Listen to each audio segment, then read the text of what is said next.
YouTube, what's going on? Wrong. Hey, so I'm motivated to do another video about the PlayStation 4's batteries in the controller, right? And how people constantly complain about the batteries in the controller as if they can't recharge the controller again.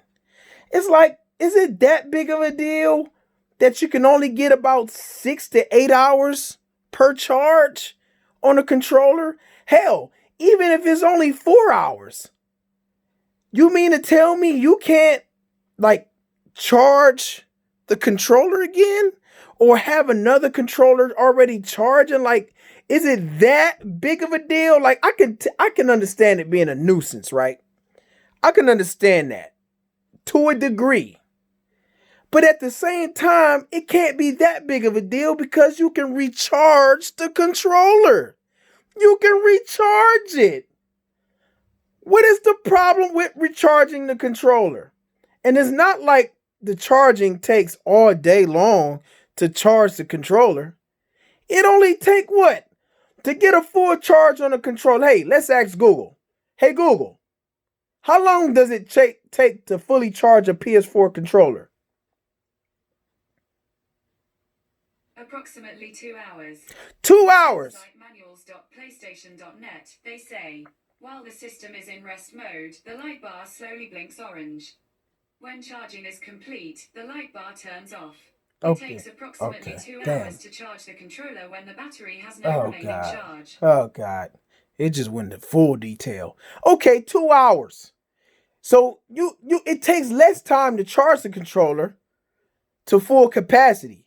If you got two, like me, you could be charging one while you playing with the other one. If that go dead on a marathon, because let's face it, in order to run a complete charge out on a PS4 controller, you got to be marathoning that bad boy.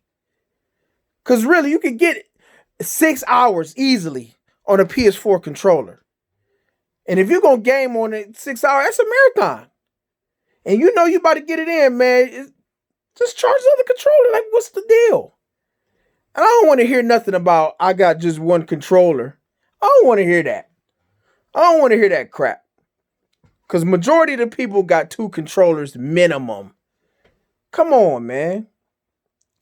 It's just funny because I feel like it's nitpicky. And I think the reason why people are nitpicky like that is because Microsoft catch a lot of heat for having batteries in the controller. And I feel like they shouldn't have batteries in the controller. They should ship with a battery pack in the controller. And if people choose to want to put batteries in it, then they just remove the battery pack and put batteries, AA batteries in the controller. Which absolutely, it makes no sense.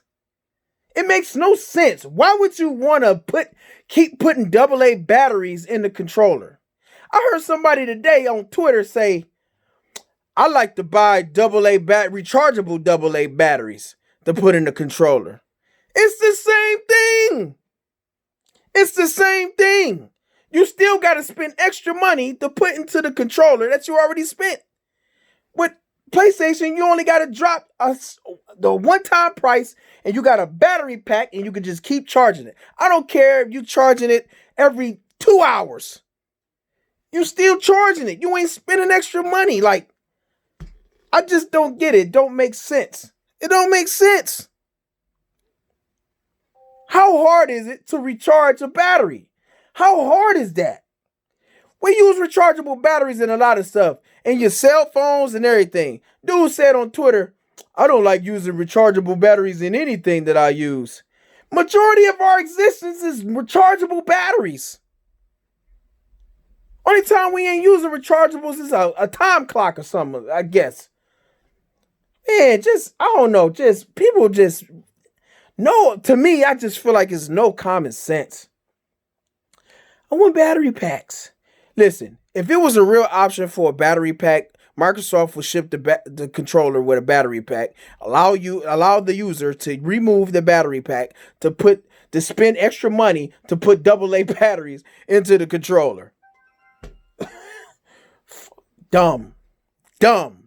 That's just what that is to me. That is dumb. Just had to say my opinion, man. Wife just pulled up. Let me get off of this thing. Rome, and I'm gone.